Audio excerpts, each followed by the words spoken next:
देख रहे हैं पितामह, पांडवों की सेना वज्रव्यूह का रूप धारण करके आगे बढ़ रही है।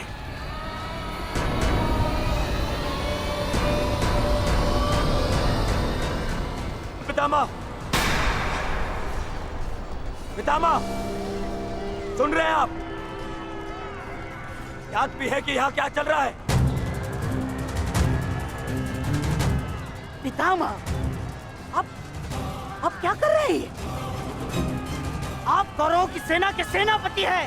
हम सबको आपके आदेश की प्रतीक्षा है पितामह। कुछ बोलिए, कुछ बोलिए पितामह। हम कुछ नहीं करेंगे गंधार राज।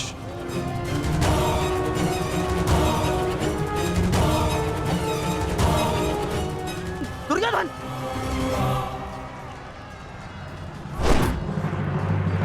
देखना अभिमन्यु, पताका मैं ही लेकर रहूंगा। तुम्हें गंभीरता से ना लेने के लिए क्षमा करना मित्र, परंतु मुझे स्मरण है जब विराट की युद्ध भूमि पर तुम मेरे पिता श्री अर्जुन के साथ थे तब वहाँ क्या घटित हुआ था। समय बदल गया है अभिमन्यु, और हालात भी। अब केवल विषय वर्तमान का यह युद्ध है। देखना, मैं यह पताका लेकर ही रहूंगा। ठीक है, तुम पताका ले आना और मैं स्वयं तुम्हें शिविर तक उठाकर लेकर जाऊंगा। सारथी, शीघ्रता करो।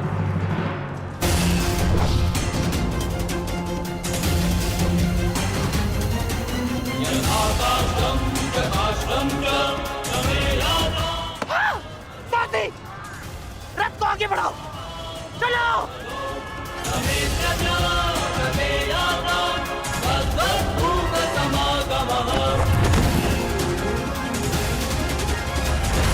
पितामह, कुछ तो बोलिए। अब कौन क्यों है? कुरुक्षेत्र में प्रवेश के पश्चात तो आपने वचन दिया था, वो याद है आपको? मुझे अपना दिया हुआ हर एक वचन स्मरण है दुर्योधन। तुम्हें मुझे स्मरण कराने की कोई आवश्यकता नहीं। सारथी, वज्र की ओर चलो।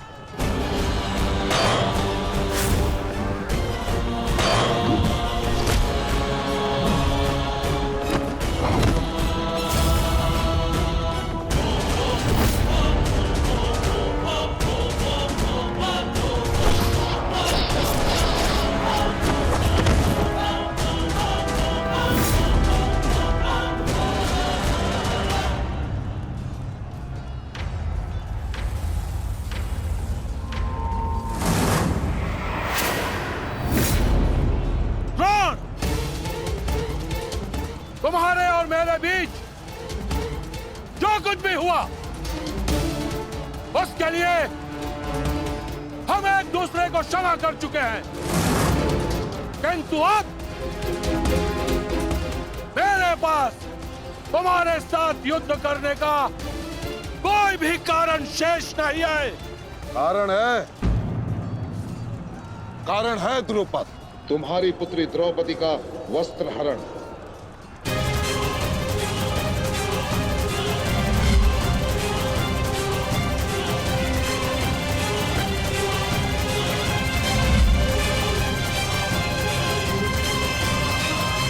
मामाश्री, तुम्हारा अंत करने की प्रतिज्ञा ली थी मैंने, और उस प्रतिज्ञा को पूर्ण करने का समय आ गया है।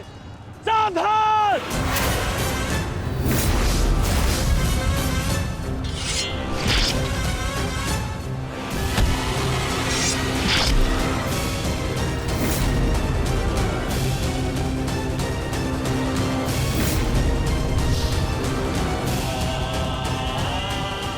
सावधान द्रोण!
युद्ध से पूर्व एक शिष्य के लिए उसके गुरु का आशीर्वाद लेना अनिवार्य है।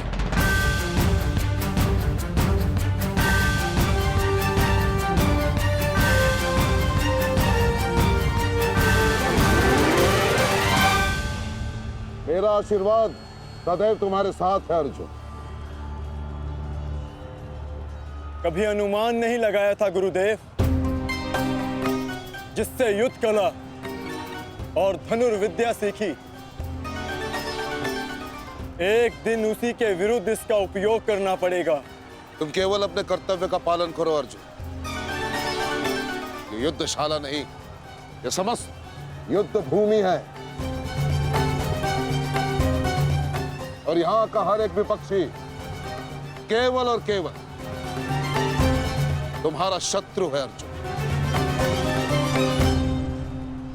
सावधान अर्जुन।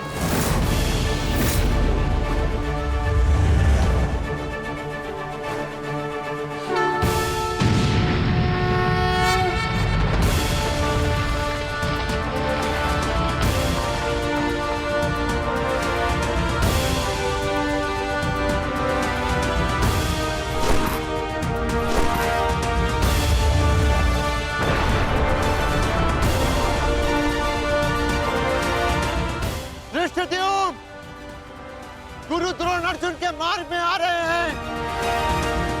वज्र के आगे बढ़ने के लिए अर्जुन के मार्ग की बाधा हटानी होगी।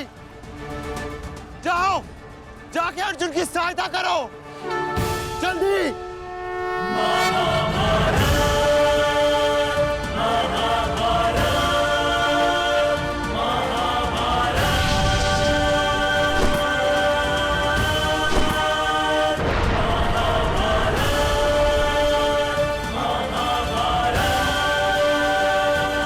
युवराज दुर्योधन, यदि युद्ध के सारे निर्णय तुम्हें ही लेने हैं तो मुझे सेनापति बनाने की क्या आवश्यकता थी? ऐसा मैं इसलिए कर रहा हूं पितामह, क्योंकि आप कौरवों के प्रति अपना कर्तव्य निभा नहीं पा रहे हैं। आप यहाँ मौन रहने के लिए नहीं, कौरव सेना का नेतृत्व करने के लिए आए हैं।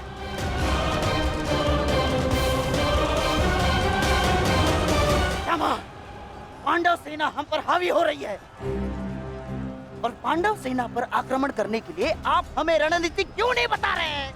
बताइए।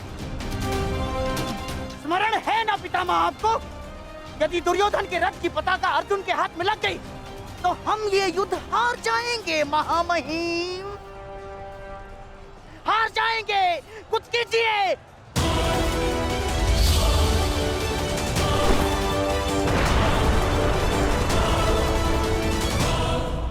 युवराज को मैंने ऐसे व्यर्थ वचन लेने के लिए कदापि नहीं कहा था। अब युवराज दुर्योधन को इसका परिणाम स्वयं भुगतना होगा।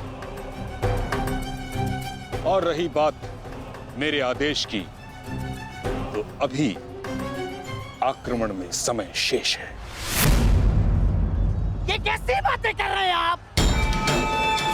इसीलिए मैंने आपसे कहा था, क्या मैं पितामह से अधिक मित्रकाल की आवश्यकता है।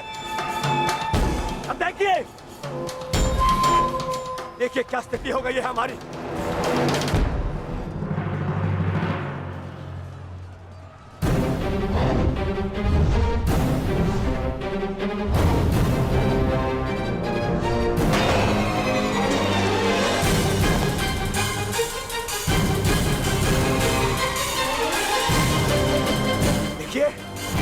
देखिए कैसे मौन खड़े, ऐसे चलता रहा। ये तो हम शीघ्र ही हार जाएंगे।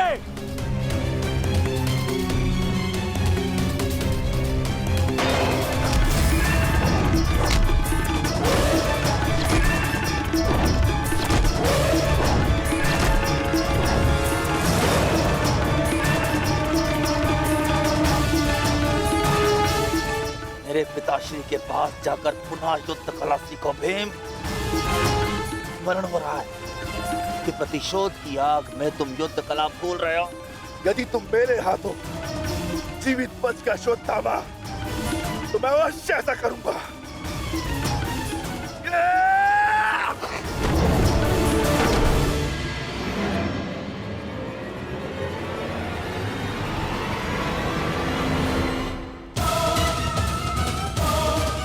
रुद्रोण को यहाँ से मैं संभालता हूँ। अर्जुन, तुम आगे बढ़ो।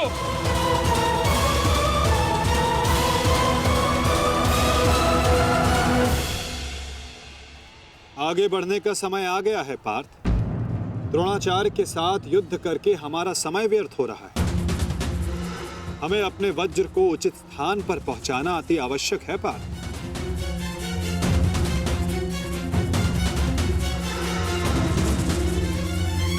जैसी आज्ञा माधव।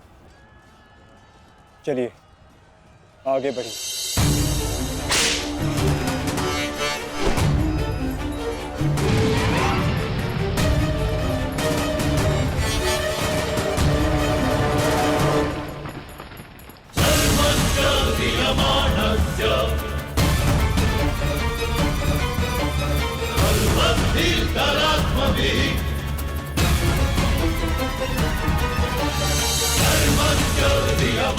मेरे होने वाले सम्राट, शत्रु का वज्र आगे बढ़ रहा है।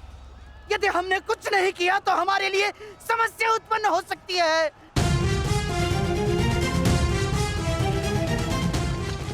कुछ करो मेरे होने वाले सम्राट, कुछ करो।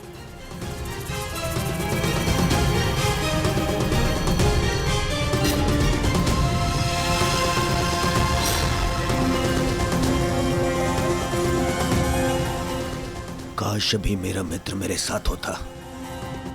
मुझे तुम्हारी आवश्यकता है मित्र, आवश्यकता है तुम्हारी।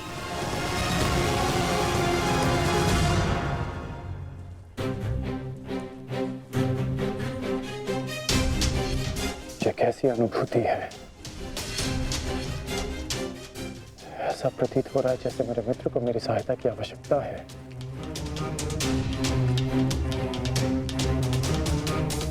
मुझे क्षमा कर दो मित्र, जब तुम्हें मेरी सबसे अधिक आवश्यकता है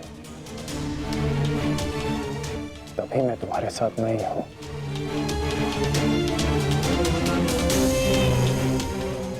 सैनिक, जाओ जाकर पता लगाओ कि युद्ध में क्या चल रहा है। जो आज्ञा महाराज।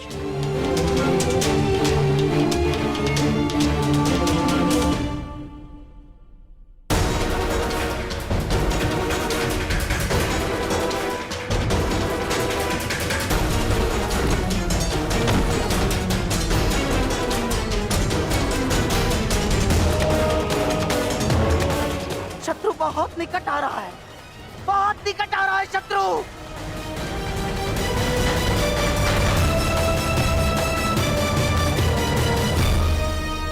माधव, वो रहा दुर्योधन। उसे बंदी बनाने का समय आ गया है।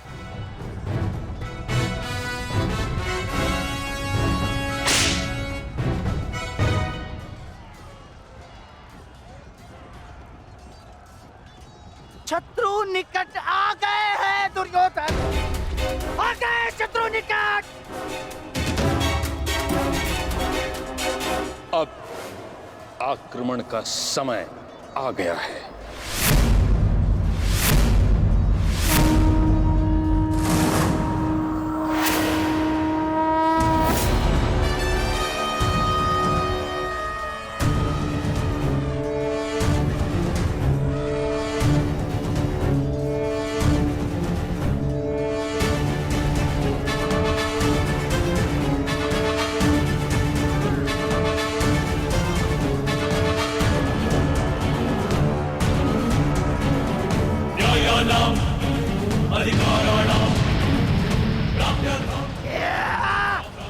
आओ, आओ मेरे प्यारे बंधु, आजा।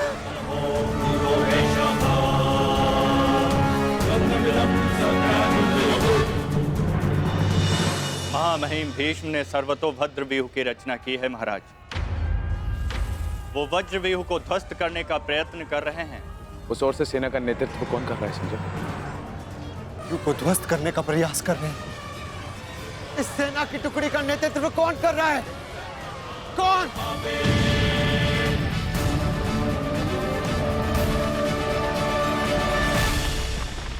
वज्र पर चारों ओर से आक्रमण कर दिया गया है।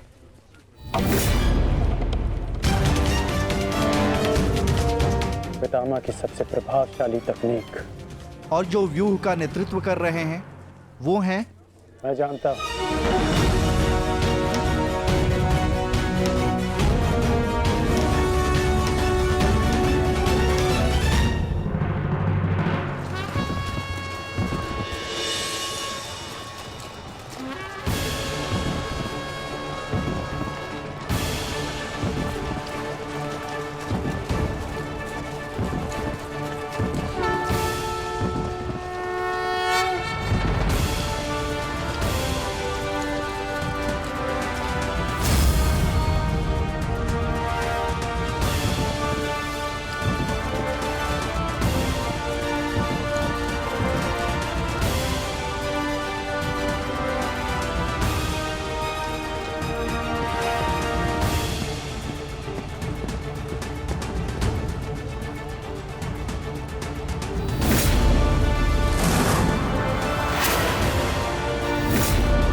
जैसा पिता वैसा पुत्र।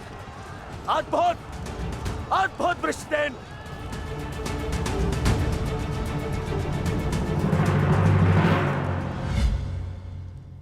सर्वतोभद्र व्यूह के विषय में जानते हो?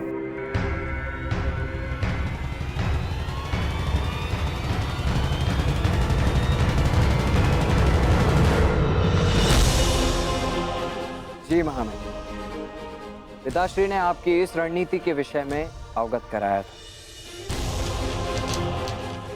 इस व्यूह के अनुसार शत्रुओं के अधिकतर व्यूह को तोड़ा जा सकता है। और क्या जानते हो?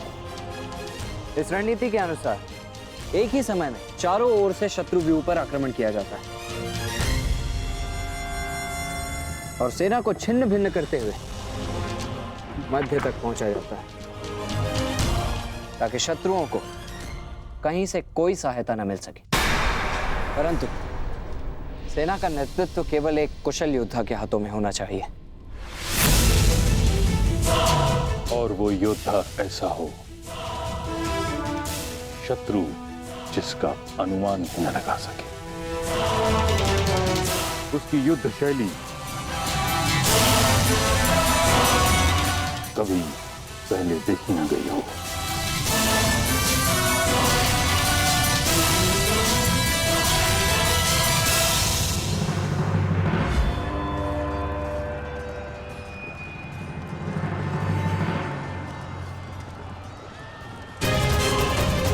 आक्रमण करो वत्स।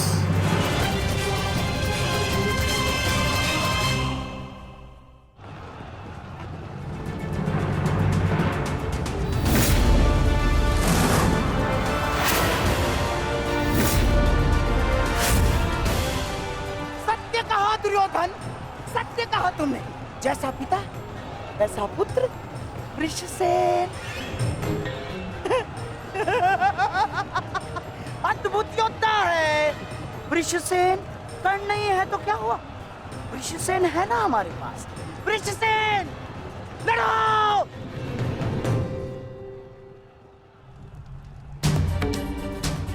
युद्ध भूमि में अब क्या हो रहा है संजय? महामहिम भीष्म के आदेश के अनुसार अंगराज कर्ण के पुत्र वृषसेन सर्वतोभद्र व्यूह का नेतृत्व कर रहे हैं महाराज। वज्र व्यूह पर चारों ओर से आक्रमण करके कौरव सेना पांडव सेना पर हावी हो रही है महाराज।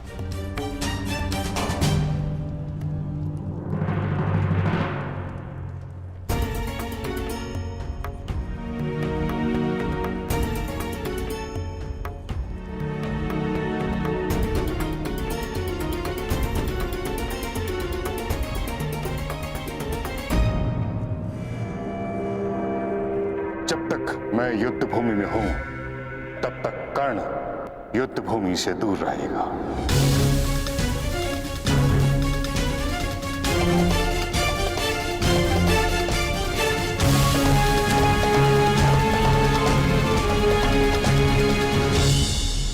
विश्वसेन के अप्रत्याशित आक्रमण से हमारी सेना को भारी क्षति पहुंची है वासुदेव। अब हमें क्या करना चाहिए? विपक्ष ने वज्र को तो रोक दिया, परंतु वज्र की नोक अभी भी प्रहार करने में सक्षम है धर्मराज। तुम समझ रहे हो ना पार्थ?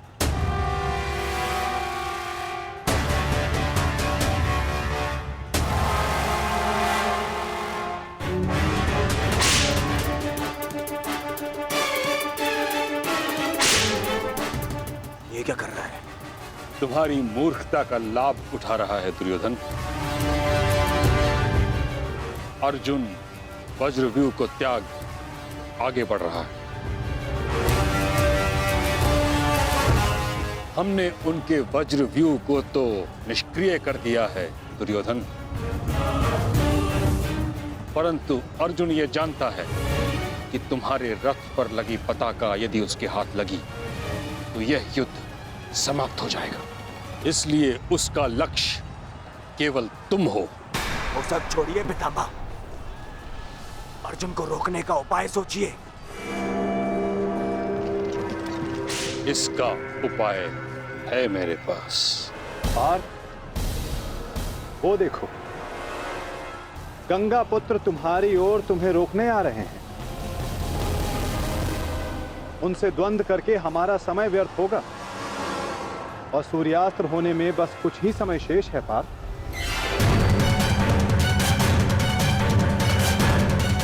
गंगा पुत्र का तुम्हारे मार्ग से हटना आवश्यक है।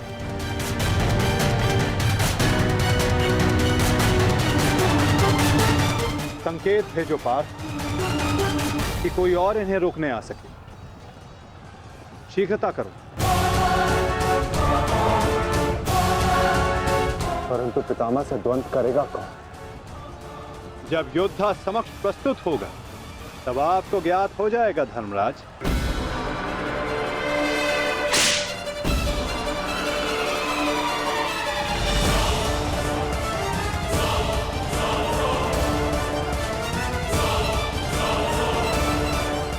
यह अर्जुन नहीं तो कौन है?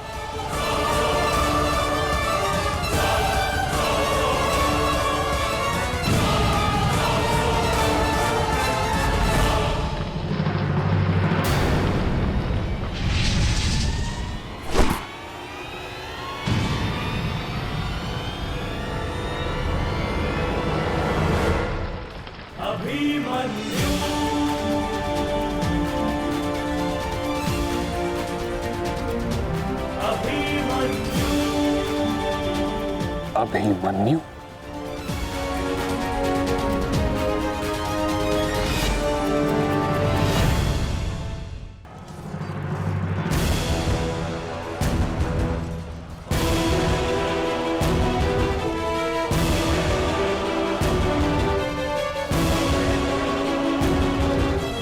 प्रणिपात प्रपितामह।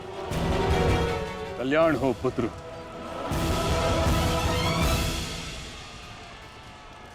किंतु क्या अपने ही प्रपितामह का मार्ग रोकना उचित है? मैं तो केवल अपने धर्म का पालन कर रहा हूँ प्रपितामह। वही कर रहा हूँ जो मेरे पिता ने अपने पितामह से सीखा और जो मुझे सिखाए।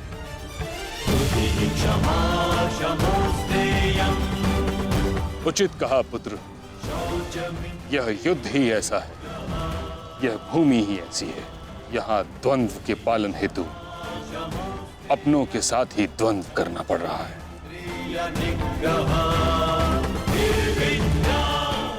मुझे तुम पर गर्व है कि तुम परम निष्ठा और साहस से अपने कर्तव्य का पालन कर रहे हो, किंतु ये मेरा दुर्भाग्य है कि तुम मेरे साथ नहीं, मेरे विरुद्ध हो।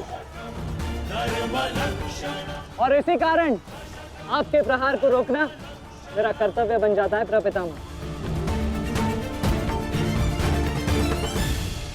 पुत्री उत्तरा, मैं तुम्हें वचन देता हूं कि जब तक रणभूमि में ये गंगा पुत्र खड़ा रहेगा तब तक तुम्हारा सौभाग्य और तुम्हारा सुहाग दोनों पर कोई आंच नहीं आएगी।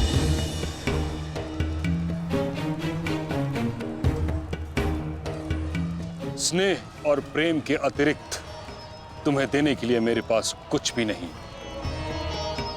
और इसके चलते मैंने तुम्हारी अर्धांगिनी उत्तरा को वचन दिया था कि जब तक मैं युद्ध भूमि में हूं, तुम्हारे प्राण को संकट में नहीं आने दूंगा।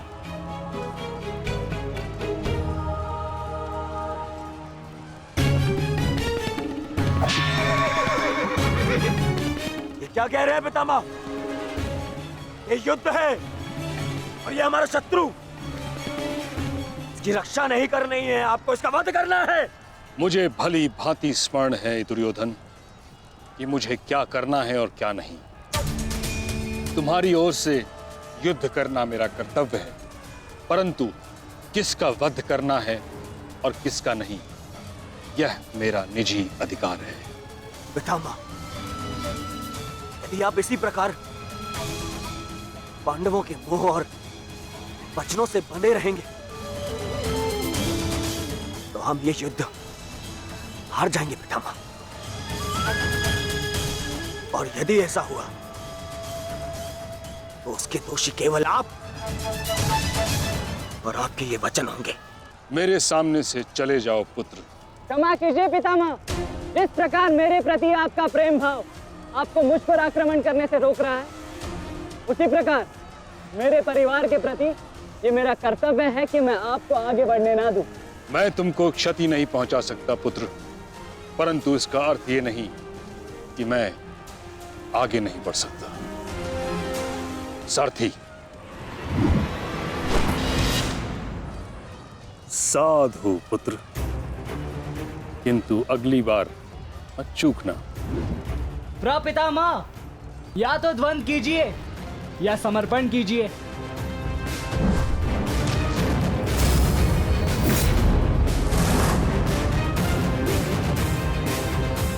बस करो पुत्र।